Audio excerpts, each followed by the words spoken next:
The call comes at 3:12 a.m. Gamo Tak doesn't flinch when phones ring in the dead of night. In his world, chaos keeps office hours that belong to ghosts and predators. But when the burner line, the one reserved for threats and ransoms, lights up on the glass table of his Gangnam penthouse, and he sees that name, the one he buried 3 years ago, his cigarette burns forgotten between his fingers. The message is 4 words. They took him. He reads it once, twice. The rain streaks down the floor-to-ceiling windows behind him like the city is bleeding. Him, not us, not help me. Just him, his son, the child he never knew existed. The woman who disappeared after 1 perfect month together after she looked into his eyes during a meeting and understood what the tailored suits and polite smiles really concealed. Not just wealth, not just influence, violence. The kind whispered about in shuttered restaurants and hospital waiting rooms. Across Seoul, in a narrow alleyway in the foreign district where street lamps flicker like dying heartbeats, Linda Thompson sits with her back against cold brick. Her hands shake as she watches the screen. She can unsend it, delete the thread, go to the police like a normal person who doesn't know the man who fathers children and topples empires with the same ruthless efficiency. But Kai's jacket is missing. The men who grabbed him spoke Korean she didn't understand, but their intent was universal, and the one phrase she did catch, Chonil's blood, told her everything she needed to know. This wasn't random. This was about Tak. Her phone vibrates. 1 word. Where? She types the cross streets with trembling fingers, then adds, I'm sorry, I had no choice. The response is immediate. Stay there. 18 minutes later, 3 black sedans roll into the alley where luxury vehicles don't belong. The lead car's door opens, and Gamo Tak steps into the rain without an umbrella, his white shirt already soaking through, his expression carved from stone. He sees her, and for the first time in 3 years, Linda Thompson watches the most dangerous man she's ever known look afraid. If you want to know what happens when Seoul's most ruthless crime lord goes to war for the son he never knew he had, subscribe and follow for the rest of the story. Tak doesn't run. Men like him don't run, it shows weakness. And weakness in his world is a death sentence. But his stride eats the distance between the car and the woman on the pavement like something starving. Linda looks up, and the relief that floods her face is immediately swallowed by something darker. Shame, maybe. Or terror at what she's just unleashed. Tak, her voice cracks, and she's on her feet, stumbling forward. He catches her by the shoulders before she collapses, and up close he can see it all. The tear tracks cutting through dirt on her face, the wild desperation in her eyes, the way her whole body trembles like she's been thrown into ice water. Where? It's not a question, it's a command, low and lethal. I don't know, she chokes out, and her fingers dig into his forearms with enough force to leave marks. I don't know. We were at the night market. He wanted tteokbokki. Tak. He's obsessed with it, and I turned away for 1 second to pay, and when I looked back, her breathing goes ragged, hyperventilating, and Tak's hands tighten on her shoulders. Breathe. There was a van, black, no plates, and these men, they grabbed him, and he was screaming for me. Linda. Breathe. She sucks in air like she's drowning, and when she looks up at him, the next words come out strangled and desperate. He has your eyes, Tak. The world goes very still. What? He's yours. Her voice breaks completely. Kai. He's yours. I found out 2 weeks after she can't finish. I didn't tell you because I didn't want him growing up in your world. I didn't want him to become what you are. Tak's mind is a white-hot blank. A son. He has a son. 2 years old, if he's doing the math right. And somewhere in this city with men who know exactly whose blood runs through his veins. Behind him, his Lieutenant Minjae approaches, phone already out. Boss, we're pulling traffic cameras from. Shut it down. Tak's voice comes out flat and cold. The tone he uses right before someone stops breathing. Lock down every exit out of Seoul. I want eyes on every port, every train station, every airstrip. I want the name of every crew stupid enough to operate in my city tonight. Minjae nods and vanishes. Tak turns back to Linda, and for just a moment, something human flickers behind his eyes. something that looks almost like anguish. How old? 2 years and 4 months. What's his name? Kai. She's crying now, open and broken. His name is Kai, and they have him, and this is my fault. No. Tak's jaw sets like concrete. This is mine. He pulls out his phone and makes a call. When he speaks, his voice carries the weight of an empire. Gather the family. We're going to war. The headquarters of the Cheon-il Syndicate sits above a legitimate import-export business in Itaewon. All polished steel and dark wood that smells like expensive whiskey and old money. Linda has never been here. In their brief time together, Tak kept this part of his life locked away like a dirty secret, and now she understands why. The elevator doors open to a room full of men who look like they were carved from the same violent stone as Tak. They stop talking the moment he enters, Linda trailing behind him like a ghost in torn jeans and a stained jacket. She doesn't belong here. Every instinct screams at her to run, but Kai's face flashes in her mind, his gap-toothed smile, the way he laughs when she tickles his feet and she forces herself to keep walking. Tak doesn't introduce her. He doesn't have to. The way his hand hovers at the small of her back, protective and possessive, tells them everything they need to know. Sit, he tells her, gesturing to a leather chair near the wall. She obeys, feeling like an exhibit in a museum of predators. Min-jae is already at the head of the table, tablet glowing with security footage. We've identified the vehicle. Black Hyundai Porter, reported stolen 3 days ago from Busan. It was spotted heading east on the Olympic Expressway before the cameras lost it near. Who operates in that sector? Tak cuts him off, leaning both palms on the table. The Vipers have territory there, but they've been quiet since the treaty. The treaty is dead. Tak's voice drops to something sub-zero. Anyone who knows anything about this, I want them found. I want them in this room within the hour, or I want them in the ground. The room goes silent. One of the younger men, barely older than 20, with nervous energy crackling off him, speaks up. Boss, if we move that aggressively, the other families will... Tak's gaze swings to him, and the kid shrinks back like he's been slapped. Do I look like I give a fuck about the other families right now? No one answers. Tak straightens, and when he speaks again, his voice carries through the room like a blade. Effective immediately, I'm issuing a red order. Every crew, every soldier, every informant on our payroll, I want the city turned inside out. I want to know who took my son, where they're holding him, and who gave the order. I want names, locations, and I want them now. Linda's breath catches. My son. He said it like a claim, like a war declaration. Spread the word, Tak continues, pulling his phone from his pocket. Anyone who brings me actionable intelligence gets paid. Anyone who's hiding information gets buried. And tell the Vipers. He pauses, and something dangerous slides across his face. Tell them if my boy has a single scratch on him, I'm going to burn their entire organization to ash and scatter it in the Han River. The dealer's name is Park something. Linda doesn't catch the rest before Tak's men throw him into the chair in the basement room she didn't know existed until 10 minutes ago. The space is concrete and cold, with a drain in the center of the floor that she deliberately doesn't think about. She should leave.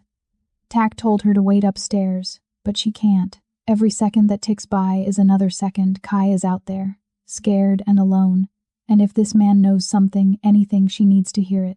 Park is skinny, maybe 30, with track marks on his arms, and the jittery energy of someone who's been on the wrong end of life for too long. When he sees Tak, his face goes the color of old paper. I don't know nothing, I swear to God. You were working the corner on Dongho Bridge tonight. Tak's voice is conversational, almost pleasant, which somehow makes it worse. He pulls a chair over and sits, close enough that their knees almost touch. Black van, Hyundai Porter. You sold to the driver 2 hours before my son was taken. I sell to lots of people, man. I don't remember. The first hit comes so fast, Linda doesn't see it. One moment Tak is sitting calmly. The next Park's head snaps back with a crack that echoes off concrete. Blood streams from his nose. Linda's hand flies to her mouth. Let me be clear, Tak says, and his voice hasn't changed at all, still that same pleasant tone. I'm not asking you to remember everyone. I'm asking you to remember this one sale, this one van, because the men in that van took something that belongs to me, and right now, you're the only thread I have to pull. Park spits blood onto the floor. I want a lawyer. The second hit is worse. Tak grabs him by the throat and lifts, and Park's feet scrabble uselessly against the concrete. Linda watches, frozen, as the man she once loved, the man who brought her flowers and laughed at her terrible Korean pronunciation, holds another human being like he weighs nothing. You're not under arrest, Tak says quietly. You're in my house, and in my house you talk or you stop breathing. Choose. He drops Park back into the chair. The dealer gasps, clutching his throat, and when he looks up there's pure animal terror in his eyes. Okay. Fuck yeah, I remember. Two guys spoke with Busan accents. The driver had a tattoo on his neck, a snake eating its tail. They asked about you, about the Cheonil family. I didn't tell them shit. I swear. Where did they go? I don't know, man, they just... Tak stands, and Park flinches so hard the chair legs scrape. Wait. The passenger. He made a call. Said something about the shipyard. That's all I heard. I swear on my mother's grave. Tak looks at Min-jae, who's already on his phone.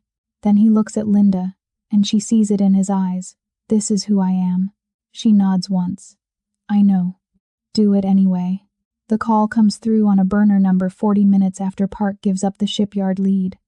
Tak's phone lights up with an unknown contact, and the entire war room goes silent as he answers on speaker. Gamo Tak. The voice on the other end is distorted, run through some kind of filter, but the Busan accent bleeds through. I hear you've been tearing up the city looking for something. Tak's expression doesn't change, but Linda sees his hand curl into a fist on the table. If you've harmed him, check your messages. The line goes dead. 3 seconds later, a video file comes through. Tak opens it, and Linda is across the room before her mind catches up to her body. On the screen, Kai sits on a concrete floor in a room with no windows, his little face blotchy from crying. He's wearing the same dinosaur shirt from this morning, God. Was it only this morning? And there's a piece of tape across his mouth. Linda's knees buckle. Min-jae catches her before she hits the floor. He's alive, Tak says, and his voice is so carefully controlled it sounds like it might shatter. He's breathing. No visible injuries. The phone rings again. Tak answers. Now that we have your attention, the distorted voice continues, let's talk business. The Incheon docks. You're going to sign over operational control to the Viper clan by noon tomorrow. All shipping routes. All protection contracts. All territory. You'll issue a public statement that you're stepping back, and you won't retaliate. Min-jae's face goes dark. Boss, that's 30% of our revenue. Tak silences him with a look. And if I refuse? Tak asks. Then your son learns what the Han River looks like at night. Linda makes a sound like she's been gutted. Tak's jaw works. A muscle ticking beneath the skin. How do I know you'll release him after I comply? You don't. But you're going to do it anyway because you're not actually stupid enough to gamble with his life. You have until noon. We'll be in touch with transfer instructions. The line goes dead again. For a moment, no one speaks. Then Min-jae leans forward, his voice urgent. Boss, if you give them the docks, the other families will see it as weakness. They'll circle like sharks. We'll lose everything we've built. Do it. Everyone stares at him. Prepare the transfer documents, Tak says, standing. His voice is flat, final. Contact our lawyers. I want everything ready to sign by dawn. Tak. Min-jae starts. Do it. Tak turns to face his lieutenant, and Linda sees something in his expression that makes her heart clench. Not anger, something colder, more calculated. The docks don't matter. Territory doesn't matter. Find me that shipyard. He looks at the frozen frame of Kai on his phone screen. I'm getting my son back. And then I'm going to kill every single one of them. The exchange point is 2 hours outside Seoul, in an industrial park near Pyeongtaek that's been abandoned since the financial crisis. Tak insists on driving himself, waving off Min-jae's protests about security. Linda sits in the passenger seat of the Genesis, the transfer documents in a briefcase at her feet, watching the city lights fade into darkness. They don't speak for the first 30 minutes. The silence is suffocating. Finally, Linda breaks. You should have told me. Tack's hands tighten on the wheel. Told you what? What you really were. Before she stops, swallows hard. Before I fell in love with you. Would it have changed anything? Yes. The word comes out fierce. I would have run the first night instead of the 30th. I would have saved us both the trouble. Is that what Kai is to you? Tack's voice goes sharp. Trouble? Don't. Linda's eyes flash. Don't you dare twist this. I left because I didn't want my child growing up in a world where people get thrown into basements and beaten for information, where his father's enemies become his enemies before he can even walk. And yet, here we are. The truth of it hangs between them like smoke. Linda turns to stare out the window, her reflection ghostly in the glass. I found out I was pregnant 3 weeks after I left, she says quietly. I was in a clinic in Busan, and the doctor asked if I wanted to contact the father. And I couldn't. Because I knew what you'd do. What would I have done? You'd have pulled us into your world. Given us protection, sure, but also made us targets. Made Kai a piece on your chessboard. She looks at him. Tell me I'm wrong. Tack says nothing, because they both know she's not. I wanted him to have a normal life. Linda continues. Playgrounds and birthday parties and scraped knees that don't come from turf wars. I wanted him to not know what his father does for a living until he's old enough to understand why some men choose darkness. And how did that work out? The words are cruel, but Tack's voice cracks on the last syllable. He's in a van with men who would kill him just to make a point. Your normal life didn't protect him, Linda. It just made him vulnerable. She flinches like he struck her. I know that. Don't you think I know that? Then why didn't you tell me? And now the anger bleeds through. Raw and desperate. 2 years. I missed 2 years of his life, his first steps, his first words. I didn't even know I had a son until tonight, and now I might lose him before I ever get to. His voice breaks completely. He pulls off onto the shoulder, parks, and for the first time since she's known him, Ga Mo-tak puts his face in his hands. Linda reaches across the console and takes his hand. We're going to get him back, she whispers. And then we figure out the rest. The industrial park is a graveyard of rusted machinery and broken windows. Tack pulls into the designated lot at exactly noon, headlights cutting through the fog that's rolled in from the coast. There are 3 vehicles waiting. 2 black vans and a Mercedes sedan that screams leadership. Stay in the car, Tack tells Linda. Like hell, stay in the car.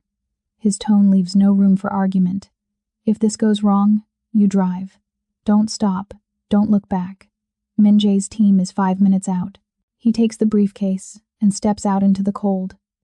6 men emerge from the vehicles, all wearing masks, all armed, the one from the Mercedes taller than the rest, with a snake tattoo crawling up his neck, steps forward. The documents? Tack holds up the briefcase. My son first. Snake tattoo laughs, and it's a sound like breaking glass. That's not how this works, Ga Mo-tak. You've gotten soft in your old age. Did you really think we'd just hand him back? The men raise their weapons. Tack doesn't move. I think you're making a mistake. The only mistake was yours. Thinking you could. The first shot comes from the roof line of the building behind them. Snake Tattoo's head snaps back in a spray of red, and suddenly the industrial park erupts into chaos. Tack's hidden team positioned hours ago when Min Jae traced the shipyard lead opens fire from 3 different angles. Tack dives behind the Genesis as bullets shred the air where he was standing. He pulls a gun from his ankle holster and returns fire, dropping one of the Vipers before the man can reach cover. Kai! Linda is screaming from inside the car, and Tack sees it the same moment she does. One of the vans is already moving, tires screeching as it races toward the exit. No! Tack sprints for the Genesis, yanks the door open, and throws himself into the driver's seat. Linda's already moved to passenger. He slams the car into gear and floors it. The van has a head start, but the Genesis has speed. Tack weaves between rusted equipment, the gap closing. Beside him, Linda grips the dashboard, her face white. The van hits the main road and takes a hard right, Tack follows, engine screaming. He pulls alongside, trying to force them off the road, but the driver swerves into him. Metal screams against metal. Tack the bridge. He sees it too late. The van crosses the bridge, and then there's an explosion, a planted charge that tears through the concrete and steel. The entire structure starts to collapse. Tack slams the brakes. The Genesis stops inches from the edge, and they watch helplessly as the van disappears into the distance on the other side. The bridge falls into the ravine below with a sound like the end of the world. Linda's scream is raw and animal. Tack's phone rings. He answers. "You shouldn't have tried that, Tack. Now the price just went up." Linda is out of the car before Tack can stop her, stumbling toward the collapsed bridge like she might somehow will it back into existence. Her knees hit the gravel and she just shatters. The sound that comes out of her is something primal, the kind of grief that has no words. "He was right there," she chokes out between sobs. "He was right there, and we lost him, Tack. We lost him." Tack stands frozen by the car, watching her fall apart, and for a moment he doesn't know what to do. Violence, he understands. Strategy, negotiations, the cold calculus of power, these are his languages. But this, raw human suffering, the woman he once loved breaking open on the side of a road. He moves before he realizes he's decided to, drops to his knees beside her and pulls her against his chest, and she fights him for half a second before collapsing into him completely. "This is my fault," she's saying, over and over. "I should have told you from the beginning. I should have. If I just told you, he'd have been protected. He'd have been safe. And now he's out there and he's scared, and he probably thinks I abandoned him." "Stop." Tack's voice is rough. His hand comes up to cradle the back of her head, holding her like she's something breakable. "This is not your fault. I tried to keep him away from your world, and I just made him a target anyway. What kind of mother does that make me?" "The kind who loves him enough to try." Tack pulls back just enough to look at her, and Linda sees something in his face she's never seen before. Not the cold Mafia boss, not the calculated predator, just a man, scared and human and hurting. You gave him 2 years of normal, 2 years of bedtime stories and playgrounds and not looking over his shoulder. That's more than I ever had. Linda's breath hitches. "Tack, I am not a good man, Linda." His thumb brushes away her tears, gentle in a way that seems impossible from hands that broke Park's nose 3 hours ago. "I have done things that would make you sick if you knew the details. I have hurt people, killed people, built an empire on blood and fear because that's the only language I was ever taught." He leans his forehead against hers. "But I will be a good father tonight. I will find our son, I will bring him home, and I will make sure that everyone who touched him understands what it costs to take something from Tak." Linda closes her eyes, and when she opens them, there's something fierce there alongside the fear. "What do we do now?" Tak's phone buzzes. He glances at it, and his expression goes sharp. Min-jae traced the van's route. They're heading to Incheon Port. He stands, pulling Linda up with him. "Now, we go to war." The abandoned shipyard at Incheon Port is a maze of shipping containers and rusted cranes that look like skeletal fingers against the night sky. Min-jae's team has the perimeter locked down, 20 men positioned in a loose circle with orders to let no one escape. But Tak goes in alone. "Boss, at least take a team," Min-jae starts. But Tak is already checking his gun, his face set like carved granite. "If they hear an army coming, they'll kill him." He looks at Linda, who's standing by the car with her arms wrapped around herself. "I need them focused on me." "Tak." Her voice breaks on his name. He crosses to her, cups her face in both hands. "I'm bringing him home. I promise you." Then he's gone, disappearing into the shadows between containers like he was born to them. The first guard doesn't even see him coming. Tak moves like smoke, like violence given human form, and the man drops with a silenced shot before he can raise the alarm.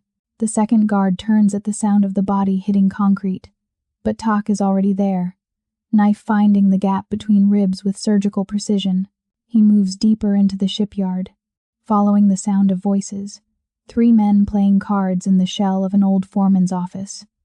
Tak throws a shipping hook through the window. They turn toward the sound, and he comes through the door with his gun raised. 2 shots. 2 bodies. The third man lunges with a knife and Tak catches his wrist, twists, and drives the man's own blade up under his jaw. Where's the boy? Tak's voice is dead calm as the man gurgles and slides to the floor. More voices, deeper in. Tak reloads and keeps moving. The next room is a warehouse floor stacked with containers. 5 men, all armed, all turning as Tak kicks in the door. He doesn't think thinking is for planning. For strategy, he just moves. Rolls behind a container as bullets tear through the air where he was standing. Comes up shooting. 1 down, 2 down. Someone flanks him from the left and Tak spins. Too slow. Takes a knife across his ribs that burns like fire. He ignores it. Brings his elbow down on the man's neck. Feels something crack. 3 down. The 4th man runs. Tak shoots him in the leg and he goes down screaming. The 5th drops his weapon. Hands up. Wait, please. The boy. Where is he? The man's eyes dart toward a container at the far end of the warehouse. The only one with a padlock. Tak shoots him in the shoulder, not fatal, but it'll hurt, and moves toward the container. His hands shake as he reaches for the lock. Behind the metal door, he hears something that makes his heart stop. Crying. Small, scared, heartbreakingly familiar. Kai. He breathes and tears the lock off with his bare hands. The container door swings open and Tak's heart stops.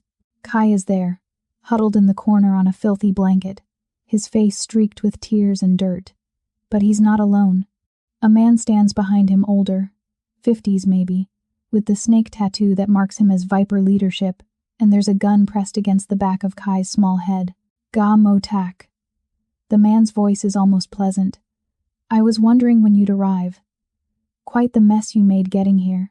Tak freezes in the doorway, every muscle in his body screaming to move, to attack, to end this man. But the gun doesn't waver from Kai's head, and his son is looking at him with wide, terrified eyes that are God. Linda was right, exactly like his own. Let him go. Tak's voice is barely human. And lose my only leverage? I don't think so. The Viper boss smiles. You killed 17 of my men tonight. 17. Did you think there wouldn't be consequences? I'll give you anything. The docks, the routes, the entire Western Territory. I don't want your territory anymore, Tak. I want you to understand what it feels like to lose everything. His finger tightens on the trigger. Say goodbye to your... Wait. Tak holsters his gun, raises both hands. Take me instead. The man pauses. What? You want me to suffer? Killing him makes me angry, but keeping him alive while you kill me? Tak takes a step forward, hands still raised. That's a wound that never heals. He grows up knowing his father died for him. Linda spends the rest of her life haunted by it. You get your revenge, and you don't have the blood of a child on your hands. Tak, no. Linda's voice comes from behind him. She's followed him in despite his orders, and her face is white with horror. The Viper boss considers, gun still pressed to Kai's head. You'd die for him? A son you've known for all of 6 hours? He's mine. Tak takes another step. That's all that matters. Something shifts in the man's expression. He pulls the gun away from Kai and points it at Tak instead. Get on your knees. Tak does. The concrete is cold and gritty beneath him. He looks at Kai, tries to smile despite the fear coursing through his veins. It's okay, buddy. You're going to be okay. The Viper boss aims.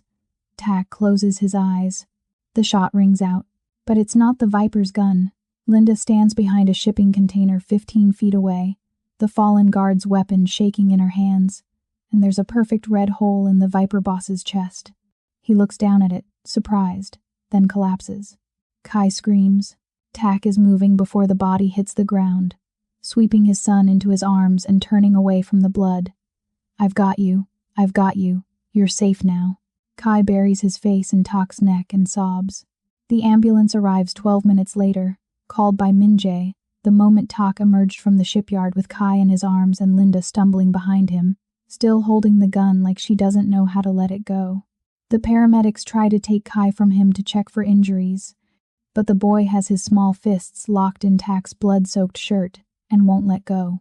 So they work around him, cleaning the knife wound across Tak's ribs while Kai sits in his lap, hiccuping through the tail end of his tears.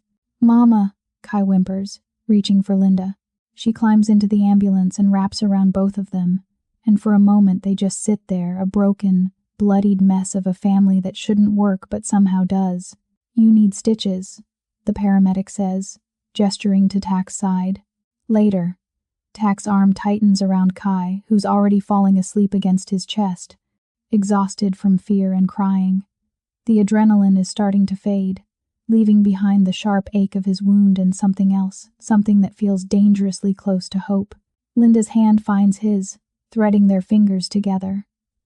Her knuckles are bruised from where she gripped the gun, and there's blood on her jeans that isn't hers. She looks like she's been through a war. She has. "I killed him," she says quietly, staring at nothing. "I killed that man. You saved us."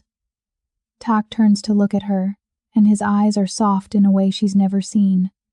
"You saved our son. Our son." The words settle between them like a promise. "What happens now?" Linda asks. "The Vipers won't just. The Vipers are finished. Min-jae is cleaning up the rest as we speak." Tak shifts Kai slightly, mindful of his sleeping weight. "But you're right. This won't be the last time someone tries to use him to get to me. Not while I'm still," he stops, jaw working. "Not while I'm still in this life." Linda looks at him, afraid to hope. "What are you saying?" "I'm saying no more hiding." Tak takes her hand, brings it to his lips. "I have a house, a real one, outside the city. High walls. Security that would make a president jealous. I bought it 2 years ago thinking I'd retire there someday, but someday keeps getting further away. Tak, come home with me, both of you." His voice is rough with something that sounds like desperation. "Let me keep you safe. Let me be." He looks down at Kai's sleeping face. "Let me be his father. Really be his father. Not just the man who showed up when things went wrong." Linda's eyes fill with tears. "What about the syndicate? Your empire? Min-jae can run it. I'll advise, but from a distance." Tak's thumb brushes across her knuckles. "I meant what I said in that container. He's mine. You're mine. And I'm done pretending that power matters more than that." Linda leans forward and kisses him, soft and careful around their sleeping child. "Take us home," she whispers. And for the first time in 3 years, Tak smiles like he means it. Want more stories of revenge, redemption, and dangerous men who'd burn the world for family? Subscribe and follow for more.